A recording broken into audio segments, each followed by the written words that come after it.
ได้ก็รวยเสียก็รวยมีแต่รวยกับรวยเท่านั้นได้ก็เอาใส่ท้องเสียก็คงบ่หวั่นเงินก็เข้าข้างรัฐบาลเพื่อแบ่งปันไปพัฒนาศาสตร์ตนได้ก็เอาเสียก็เอามีแต่เอากับเอาแก่จนสบายดีทั้งส้มที่เคารพโทรภาพอิสราต้อนรับทางเข้าสู่การถ่ายทอดสดผลการเลือกรางวัลหวยพัฒนาประจำงวดที่15ของวันพุธที่4กุมภาพันธ์2026ทำการออกพิธีสำนักงานใหญ่ของรัฐสาหกิจหวยพัฒนาบ้านโหดคำเมืองจันทบุรีนครหลวงจันทร์ทั้งส้มที่เคารพการเลือกรางวัลหวยพัฒนาในวันนี้จะทำการเลือกรางวัลในเลขเสียง6โตออกข้างเดียวมีผลถึงเลข5โต4โต3โต2โตและ1ตัวท้ายตามลำดับหลังจากที่ออกเลขเสียง6โตสำเร็จเป็นที่เรียบร้อยแล้วจะสืบต่อในการออกเลขสลากพัฒนา5/45ซึ่งจะทำการออกอยู่5ครั้งด้วยกันในการเรียกรางวัลแต่ละครั้งก็มีคณะกรรมการจากทางภาครัฐเข้าร่วมเป็นสักขีพยานหลายภาคส่วนนอกจากนี้ยังมีคณะในการวิชาการของรัฐสาหกิจหวยพัฒนาพร้อมด้วยมวลชนจำนวนหนึ่งก็ได้เกี่ยวเข้าร่วมเป็นสักขีพยานเพื่อแสดงเห็นถึงความโปร่งใสเสื่อมันได้ในการเสี่ยงโชคแต่ละครั้งวันนี้ทานใดที่เสี่ยงโชคอย่าลืมติดตามรับชมกับทุกขั้นตอนการเรียกรางวัลอย่างละเอียดจากทีมงานถ่ายทอดสดโทรภาพอิสราลาวและก็ขอท่านนั้นจงโชคดีถึงเรียกรางวัลโอกาสต่อไปนี้สถานที่ตามรับชมบรรยากาศสดของการออกเลขรางวัลประจำงวดที่15ได้หวยพัฒนาเป็นของรัฐคุ้มครองตอบสนองเงินรางวัลบ่ปันผลถ้าท่านถือได้รางวัลบ่ผันปีนเป็นทรัพย์สินให้แก่รัฐพัฒนาสบายดีบรรดาท่านที่รักแพงทุกท่านในขณะนี้อยู่ที่บริษัทรัฐวิสาหกิจหวยพัฒนากำลังดำเนินการออกเลขรางวัลหวยพัฒนาประจำงวดที่15ออกข้างวันที่4เดือนกุมภาพันธ์ปี2026ในการออกเลขรางวัลในครั้งนี้แมนจะได้ทำการออกเลขรางวัลหวยพัฒนาเลข6โตและสลากพัฒนา5/45ซึ่งได้รับเกียรติเข้าร่วมเพื่อเป็นสักขีพยานและปฏิบัติหน้าที่เฮ็ดกิจกรรมการออกเลขรางวัลจากบรรดาคณะกรรมการคุ้มครองการออกเลขรางวัลโดยมีผู้ต่างหน้ามาจากภาคส่วนต่างๆคือดังนี้มีผู้ต่างหน้าจากห้องว่าการสภาแห่งชาติมีผู้ต่างหน้าจากกระทรวงยุติธรรมมีผู้ต่างหน้าจากศูนย์กลางแนวเราสร้างชาติมีผู้ต่างหน้าจากกระทรวงวัฒนธรรมและการท่องเที่ยวมีผู้ต่างหน้าจากห้องว่าการสำนักงานนายกรัฐมนตรีมีผู้ต่างหน้าจากกระทรวงป้องกันความสงบและมีผู้ต่างหน้าจากกระทรวงการเงิน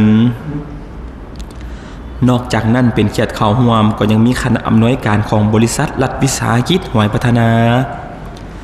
และบรรดาแขกที่ได้รับการเชิญจำนวนหนึ่งเข้าร่วมติดตามการออกเลขรางวัลในครั้งนี้ฉะนั้นในโอกาสต่อไปเพื่อความรับประกันของอุปกรณ์และความโปร่งใสจึงขอเรียนเชิญบรรดาคณะกรรมการคุ้มครองการออกเลขรางวัลได้ให้เกียรติขึ้นปฏิบัติหน้าที่ทำการคัดเลือกติดสั่งน้ำหนักหน่วยบานและกดกาความพร้อมของอุปกรณ์ที่จะนำใช้ในการออกเลขรางวัลแต่ละชนิดขอเรียนเชิญบรรดาท่านคณะกรรมการคุ้มครองการออกเลขรางวัลจะได้กดกาความพร้อมของอุปกรณ์ที่จะนำใช้ในการออกเลขรางวัลแต่ละชนิดซึ่งจะเริ่มจากอุปกรณ์เลขเสียงประจำหลักจากนั้นจะได้สืบต่อกดกาความพร้อมของอุปกรณ์ที่จะนำใช้ในการออกเลขรางวัลสลากพัฒนา5/45พร้อมกันนั้นคณะกรรมการคุ้มครองการออกเลขรางวัลจะได้ทำการติดสั่งน้ำหนักเพื่อคัดเลือกเอาหน่วยบานที่มีน้ำหนักเท่ากันทุกหน่วยไปจัดเรียงไว้อยู่บนรองหับทางด้านนอกเพื่อบรรจุใส่แต่ละหน่วยตุ้มให้ครบหน่วยตุ้มละ10หน่วยบานสลากพัฒนา5/45แมนผลิตภัณฑ์ของบริษัทรัฐวิสาหกิจหวยพัฒนามีหมายเลข01หาหมายเลข45ประกอบเป็น45หน่วยบานนำใส่ในการเสี่ยงเอา5หน่วยบานมาเป็นผลการออกเลขรางวัลการเสี่ยงโชคเสี่ยงรางวัลแมน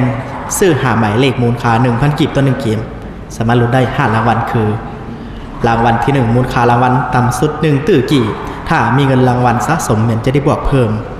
รางวัลที่2รางวัลละ5ล้านกีบรางวัลที่3รางวัลละ200,000กีบรางวัลที่4รางวัลละ20,000 กีบและรางวัลพิเศษรางวัลละ10ล้านกีบ การเบิกจ่ายรางวัลสลากพัฒนา5/45 1เกมเสี่ยงแม่นจ่ายรางวัลเดียวเท่านั้นบ่จ่ายซ้ำซ้อนผู้ที่สนใจในการเสี่ยงโชคชิงรางวัลสลากพัฒนา5/45 สามารถซื้อผ่านค้นขายหวยแฮปปี้ผ่านเครื่อง POS และซื้อผ่านแอป Happy 545ด้วยความสมัครใจการออกเลขรางวัลหวยเลข6โตวคณะกรรมการคุ้มครองการออกเลขรางวัลจะได้ทำการติดชั่งน้ำหนักเพื่อคัดเลือกเอา60หน่วยบาทที่มีน้ำหนักเท่ากันทุกหน่วยไปจัดเรียงไว้อยู่บนรองรับทางด้านนอกของแต่ละหน่วยตุ้มเพื่อเก็บพร้อมบรรจุใส่อุปกรณ์ซึ่งจะเสี่ยงเอา6หน่วยบาทมาเป็นผลการออกเลขรางวัลซึ่งจะได้รับผลทั้งเลข6โตวเลข5โตวเลข4โตวเลข3โตวเลข2โตวและเลข1ตัวท้ายโดยมีองค์ประกอบรางวัลของแต่ละรางวัลคือดังนี้รางวัลเลข6โตวซื้อถึก 1,000 กีบจะรับเงินรางวัล400ล้านกีบเลข5โตวซื้อถึก 1,000 กีบจะรับเงินรางวัล40ล้านกีบเลข4โตวซื้อถึก 1,000 กีบจะรับเงินรางวัล5ล้านกีบเลข3โตวซื้อถึก 1,000 กีบจะรับเงินรางวัล500,000 กีบเลข2โตวซื้อถึก 1,000 กีบจะรับเงินรางวัล60,000 กีบและเลข1ตัวท้ายซื้อถึง 1,000 กีบจะรับเงินรางวัล 6,000 กีบเงื่อนไขในการรับเงินรางวัลหวยพัฒนาใบหวยที่ถึกรางวัลต้องอยู่ในสภาพปกติบ่มีหอยลึบขีดข่าเปื้อนบ่ปลอมแปลงตัวเลขใดๆและต้องอยู่ในระยะเวลาที่กำหนดไว้ตามระเบียบการก็คือ10วันนับแต่มื้อออกเลขรางวัลเป็นต้นไปยกเว้นแต่มื้อพักทางราชการในการออกเลขรางวัลหวยพัฒนาแต่ละครั้งแม้นจะได้มีการถ่ายทอดเสียงสดออกอากาศทางวิทยุกระจายเสียงแห่งชาติลาวทางโทรภาพแห่งชาติลาวช่อง1และทางเพจ Facebook ลาวลอตเตอรี่ไลฟ์ซึ่งจะเริ่มแต่เวลา 20:00 นเป็นต้นไปภายหลังสำเร็จการออกเลขรางวัลผลการออกเลขรางวัลหวยพัฒนายังมีการแจ้งทางเพจ Facebook ลาวลอตเตอรี่ไลฟ์และจะได้ลงโฆษณาแจ้งผลการออกเลขรางวัลทางหนังสือพิมพ์ต่างๆในมื้อต่อไปเช่นหนังสือพิมพ์เวียงจันทน์ใหม่หนังสือพิมพ์ประชาชนและหนังสือพิมพ์ประเทศลาวนอกจากนั้นท่านสามารถรับข้อความ SMS แจ้งผลหวยแต่ละงวดเพียงแต่สมัครบริการแจ้งผลหวยกดดาว555ดาว29ดาว30สี่เหลี่ยมโทรออกค่าบริการ 5,000 กีบต่อเดือนหรือโทรหาเบอร์107เพื่อรับฟังผลหวยค่าบริการ 1,000 กีบต่อนาทีเฉพาะเครือข่ายยูนิเทลซึ่งท่านสามารถเลือกติดตามกดผลการออกเลขรางวัลได้ตามช่องทางที่ท่านสะดวก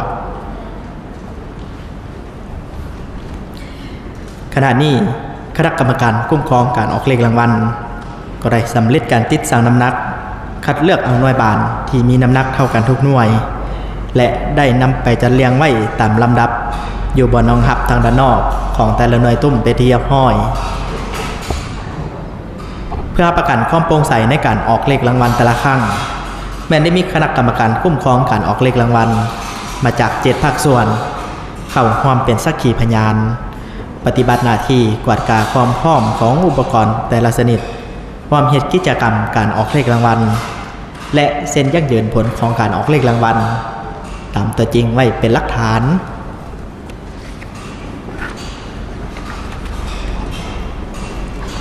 และขณะนี้การกวดกาความพร้อมของเครื่องมืออุปกรณ์ที่จะนำใช้ในการออกเลขรางวัลแต่ละชนิดก็ได้สำเร็จเป็นที่เรียบร้อยลำดับต่อไปขอเชิญพนักงานถือขันเลขบัตรได้ออกมาประจำหน้าที่ขอเชิญพนักงานออกเลขรางวัลได้ออกมาจกเสียงเลขบัตรที่อยู่ในขันเป็นครั้งที่1ได้แก่บัตรหมายเลข1ขอเชิญพนักงานออกเลขรางวัลได้ออกมาจกเสียงเลขบัตรที่อยู่ในขันเป็นครั้งที่2ได้แก่บัตรหมายเลข5ขอเชิญพนักงานออกเลขรางวัลได้ออกมาจกเสียงเลขบัตรที่อยู่ในขันเป็นครั้งที่3ได้แก่บัตรหมายเลข6ขอเชิญพนักงานออกเลขรางวัลได้ออกมาจกเสียงเลขบัตรที่อยู่ในขันเป็นครั้งที่4ได้แก่บัตรหมายเลข4ขอเชิญพนักงานออกเลขรางวัลได้ออกมาจกเสียงเลขบัตรที่อยู่ในขันเป็นครั้งที่5ได้แก่บัตรหมายเลข2และขอเชิญพนักงานออกเลขรางวัลได้ออกมาจกเสียงเลขบัตรที่อยู่ในขันเป็นครั้งที่6ซึ่งเป็นครั้งสุดท้ายได้แก่บัตรหมายเลข3พนักงานออกเลขรางวัล แม่นจะได้ขึ้นไปประจำหน้าที่อยู่แต่ละหน่วยตุ้มตามหมายเลขบัตรที่ตนเองยกเสียงได้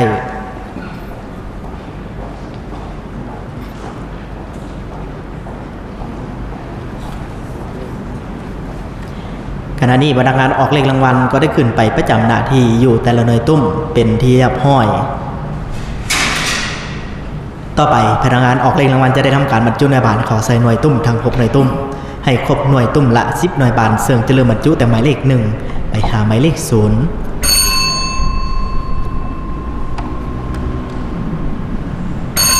หน่วยที่1หมายเลข1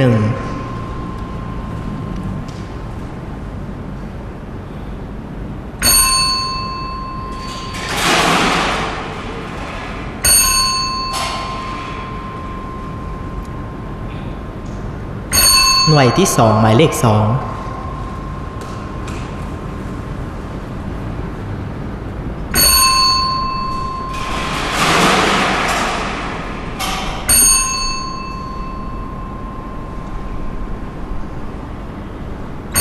หน่วยที่3หมายเลข3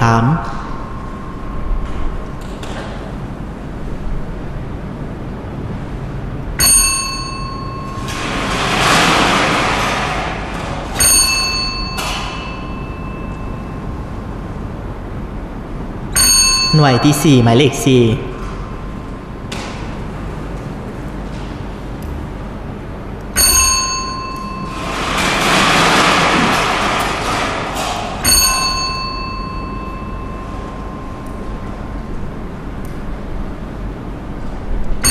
หน่วยที่5หมายเลข5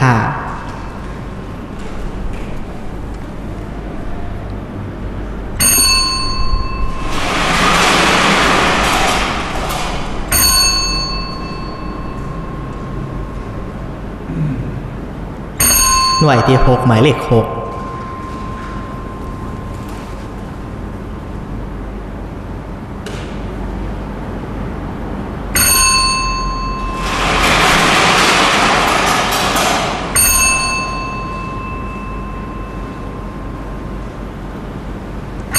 หน่วยที่7หมายเลข7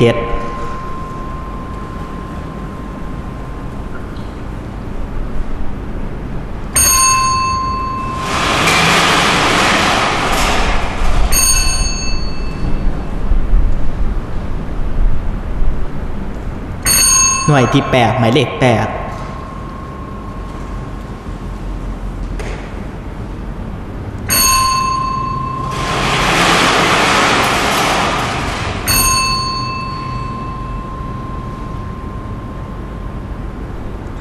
หน่วยที่9หมายเลข9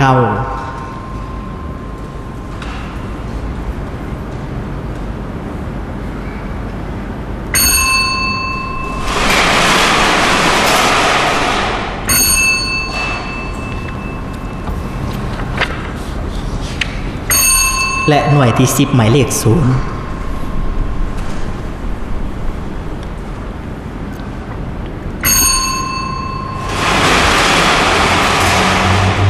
การบรรจุหน่วยบานข่าวใส่หน่วยตุ้มทั้ง6หน่วยตุ้มก็ได้ครบหน่วยตุ้มละ10หน่วยบานเป็นที่เรียบร้อยต่อไปพนักงานออกเลขรางวัลจะได้ทำการหมุนหน่วยตุ้มทั้ง6หน่วยตุ้มไปพร้อมๆกันเป็นครั้งที่1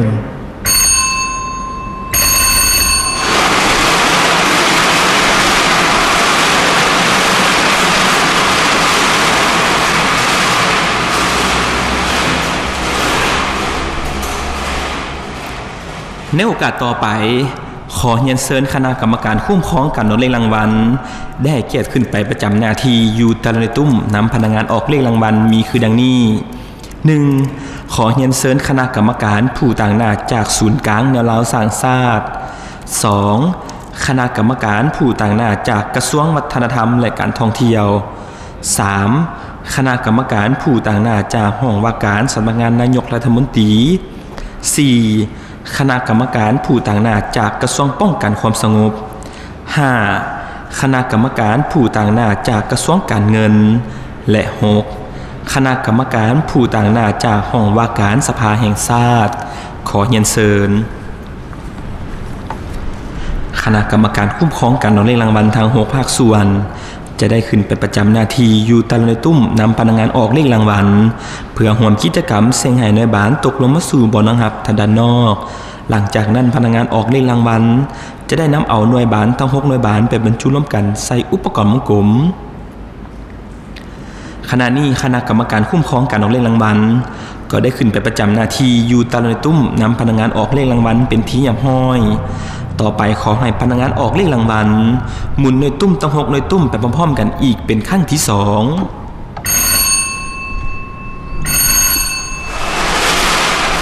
การดำเนินกิจการหวยพัฒนาก็เกิดเป็นการพับของอารมณ์ของผู้ที่มาเสี่ยงโชคสู่รางวัล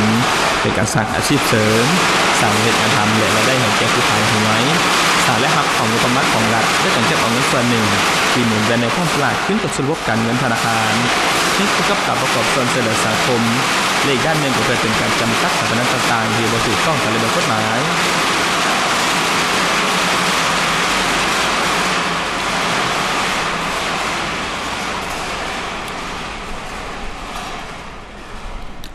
ในโอกาสต่อไป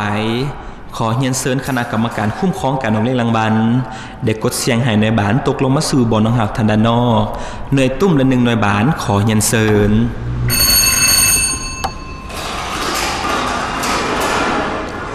ขอขอบใจนะคณะกรรมการลำดับต่อไปขอให้พนักงานออกเลขรางวัลจะได้ถือขันขึ้นไปเอาหน่วยบานที่ตกลงมาสู่บ่อนังหักทางด้านนอกของแต่ละหน่วยตุ้มเพื่อนำไปบรรจุร่วมกันใส่อุปกรณ์วงกลม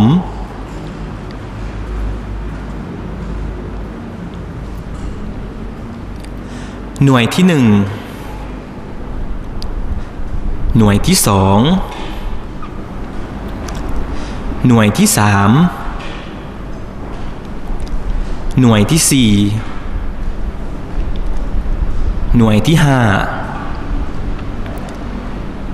และหน่วยที่6ต่อไปพนักงานออกเลขรางวัลจะได้ทำการบรรจุหน่วยบานเข้าใส่อุปกรณ์วงกลมหน่วยที่1หน่วยที่2หน่วยที่3หน่วยที่4หน่วยที่5และหน่วยที่6การบรรจุในบานเข้าใส่อุปกรณ์วงกลมก็ได้สำเร็จเป็นที่เรียบร้อยต่อไปขอให้พนักงานออกเลขรางวัลออกมาประจำที่อยู่อุปกรณ์เลขเสียงประจำหลักเพื่อทำการบรรจุในบานเลขเสียงเข้าใส่อุปกรณ์มีทั้งหมด6หน่วยบานซึ่งจะเริ่มบรรจุแต่หมายเลข1หาหมายเลข6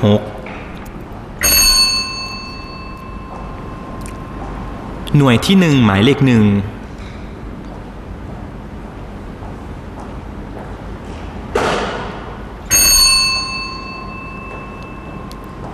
หน่วยที่2หมายเลข2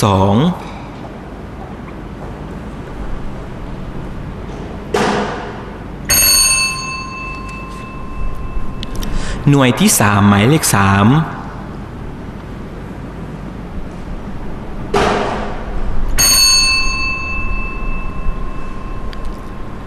หน่วยที่4หมายเลข4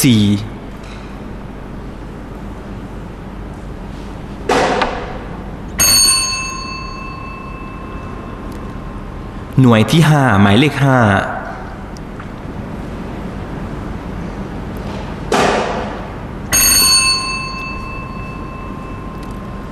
และหน่วยที่6หมายเลข6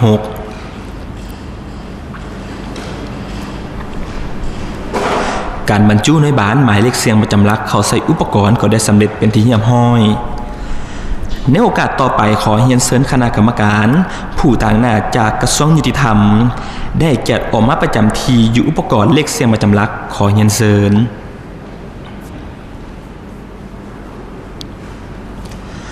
ต่อไปขอให้พนักงานออกเลขรางวัลหมุนอุปกรณ์เลขเสียงประจำหลักเป็นครั้งที่1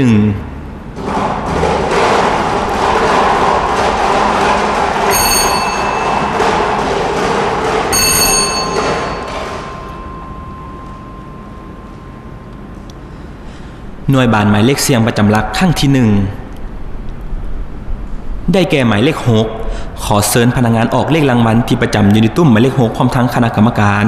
ได้ออกมาประจำที่อยู่อุปกรณ์วงกลมพนักงานออกเลขรางวัลจะได้ทำการหมุนอุปกรณ์วงกลมเป็นครั้งที่1 การออกเลขรางวัลหวยพัฒนาเลข6โตแม่นำใส่หน่วยบานทั้งหมด60หน่วยบานและจะเสี่ยงเอา6หน่วยบานมาเป็นผลการออกเลขรางวัล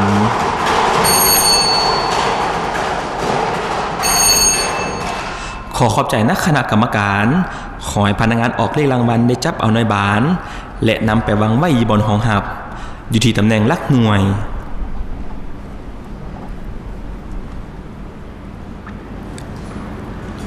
ต่อไปขอให้พนักงานออกเลขรางวัลหมุนอุปกรณ์เลขเสียงประจำหลักเป็นครั้งที่2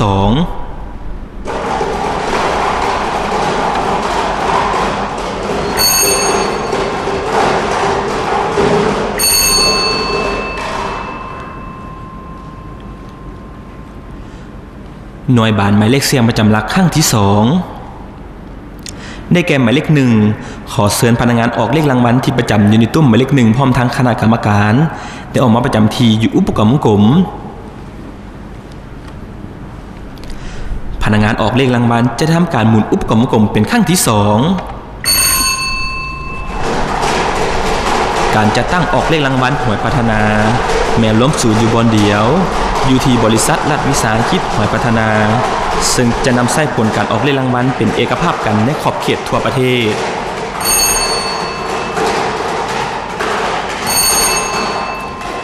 ขอขอบใจนักคณะกรรมการขอให้พนักงานออกเลขรางวัลได้จับเอาหน่วยบานและนำไปวางไว้บนห้องหับอยู่ที่ตำแหน่งหลักแสน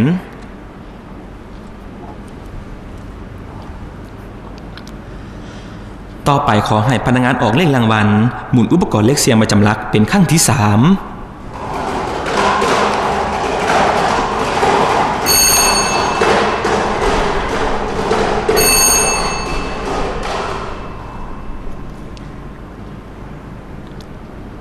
หน่วยบานหมายเลขเสียงประจำหลักครั้งที่3ได้แก่หมายเลข5ขอเชิญพนักงานออกเลขรางวัลที่ประจำอยู่ในตุ้มหมายเลข5พร้อมทั้งคณะกรรมการได้ออกมาประจำที่อุปกรณ์วงกลมพนักงานออกเลขรางวัลจะทำการหมุนอุปกรณ์วงกลมเป็นครั้งที่3การออกเลขรางวัลหวยพัฒนาเลข6ตัวเพียงครั้งเดียวแม้นจะได้รับผลทั้งเลข5ตัวเลข4ตัวเลข3ตัวเลข2ตัวและเลข1ตัวท้าย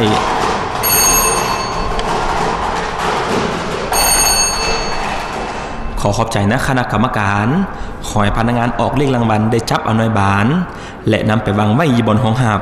อยู่ที่ตำแหน่งหลัก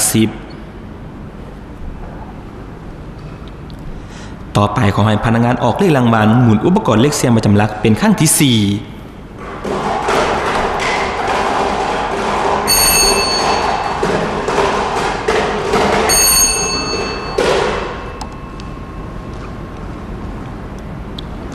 หน่วยบานหมายเลขเสียงประจำหลักครั้งที่4ได้แก่หมายเลข4ขอเชิญพนักงานออกเลขรางวัลที่ประจำอยู่ในตุ้มหมายเลข4พร้อมทั้งคณะกรรมการได้ออกมาประจำที่อยู่อุปกรณ์วงกลมพนักงานออกเลขรางวัลจะทำการหมุนอุปกรณ์วงกลมเป็นครั้งที่4เงื่อนไขในการเอาเงินรางวัลหวยพัฒนาใบหวยที่ถือรางวัลต้องอยู่ในสภาพปกติบ่มีหอยหลืบขีดข่าเปื้อนบ่ปลอมแปลงตัวเลขใดๆท่านจึงสามารถแลกหักเอาเงินรางวัลได้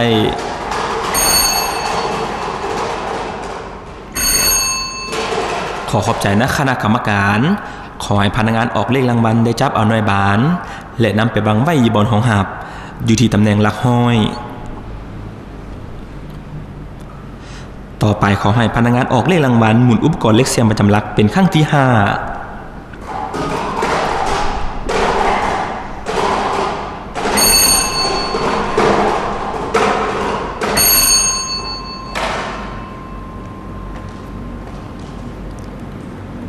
หน่วยบานหมายเลขเสียงประจำหลักครั้งที่5ได้แก่หมายเลข2ขอเชิญพนักงานออกเลขรางวัลที่ประจำอยู่ในตุ้มหมายเลข2พร้อมทั้งคณะกรรมการได้ออกมาประจำที่อยู่อุปกรณ์วงกลมพนักงานออกเลขรางวัลจะทำการหมุนอุปกรณ์วงกลมเป็นครั้งที่5เพื่อรับประกันความโปร่งใสในการออกเลขรางวัลแต่ละครั้งไม่ได้รับเกียรติเข้าร่วมเพื่อเป็นสักขีพยานและปฏิบัติหน้าที่เหตุกิจกรรมจากบรรดาคณะกรรมการคุ้มครองการออกเลขรางวัลทาง7ภาคส่วน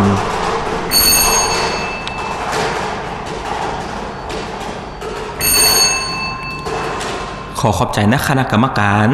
ขอให้พนักงานออกเลขรางวัลได้จับเอาในบานและนำไปวางไว้อยู่บนห้องหับอยู่ที่ตำแหน่งหลักหมื่น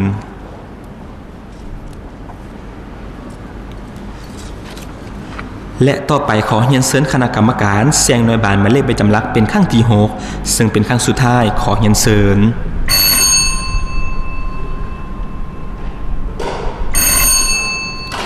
ขอขอบใจนะคณะกรรมการและหน่วยบานหมายเลขเสียงประจำหลักครั้งที่6ได้แก่หมายเลข3ขอเชิญพนักงานออกเลขรางวัลที่ประจำอยู่ในตุ้มหมายเลข3พร้อมทั้งคณะกรรมการได้ออกมาประจำที่อยู่อุปกรณ์วงกลมในโอกาสต่อไปขอเรียนเชิญคณะกรรมการได้ยอคันยกเพื่อให้หน่วยบานตกลงมาสู่บ่อน้ำหับทางด้านนอกขอเรียนเชิญขอขอบใจนะคณะกรรมการขอให้พนักงานออกเลขรางวัลได้จับเอาหน่วยบานและนำไปวางไว้บนห้องหับอยู่ที่ตำแหน่งหลักพันขณะนี้หน่วยบานทั้ง6หน่วยบานก็ได้ถูกนำไปวางไว้อยู่บนห้องหับตามตำแหน่งที่จกเสียงได้เป็นที่เรียบร้อยต่อไปขอให้พนักงานออกเลขรางวัลได้จับเอาหน่วยบานและทำการไขหน่วยบานเพื่อเสนอผลการออกเลขรางวัลอย่างเป็นทางการ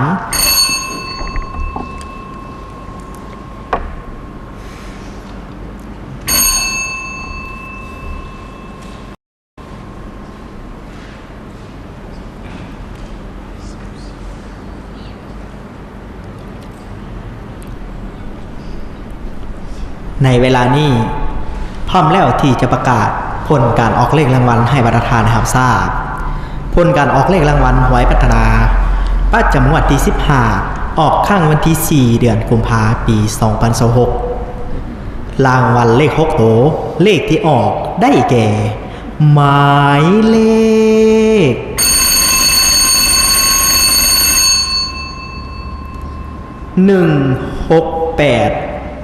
073 เลข5ตัวได้แก่หมายเลข68073 เลข4ตัวได้แก่หมายเลข8073 เลข3ตัวได้แก่หมายเลข073 เลข2ตัวได้แก่หมายเลข73 และเลข1ตัวท้ายได้แก่หมายเลข3หมายเลข3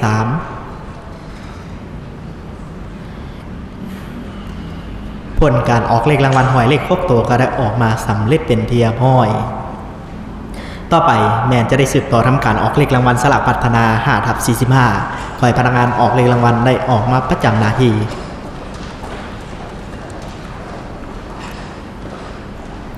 ในโอกาสต่อไปขอเรียนเชิญคณะกรรมการผู้ต่างหน้าจากกระทรวงวัฒนธรรมและการท่องเที่ยวได้ให้เกียรติออกมาประจำหน้าที่เพื่อทำการออกเลขรางวัลขอเรียนเชิญ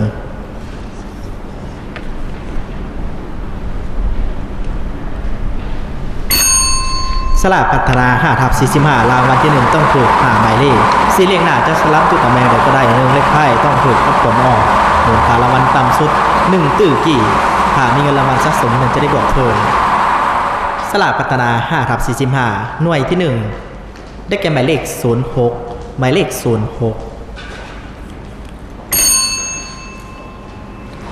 รางวัลที่2ต้องถูก4หมายเลข3เลขหน้าจะสลับอยู่ตำแหน่งไหนก็ได้1เลขท้ายต้องถูกกับผลออกรางวัลละ5ล้านกี่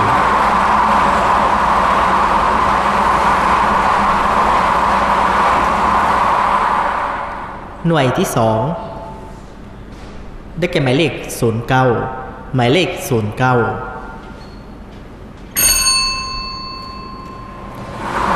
รางวัลที่3ต้องถูก3หมายเลข2เลขหน้าจะสลับอยู่ตำแหน่งใดก็ได้1เลขท้ายต้องถูกกับผลออกรางวัลละ200,000กีบ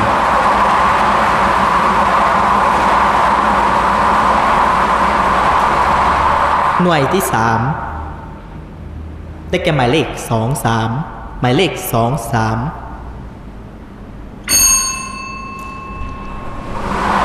รางวัลที่4ต้องถูก2หมายเลข1เลขหน้าจะอยู่ตำแหน่งใดก็ได้1เลขท้ายต้องถูกกับผลออกรางวัลละ20,000กีบ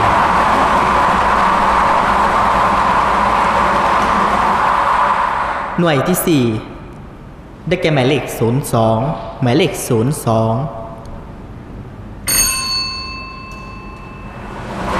และรางวัลพิเศษต้องคือขาหมายเลขจะสลับอยู่ตำแหน่งใดก็ได้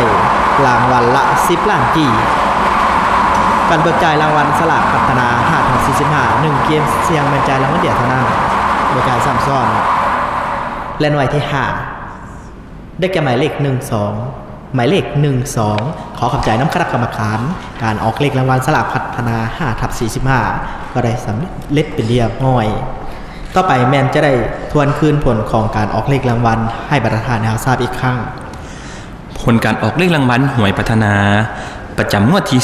15ออกข้างวันที่4เดือนกุมภาพันธ์ปี2026รางวัลเลข6โตวได้แก่หมายเลข168073 168073เลข5โตวได้แก่หมายเลข68073 68073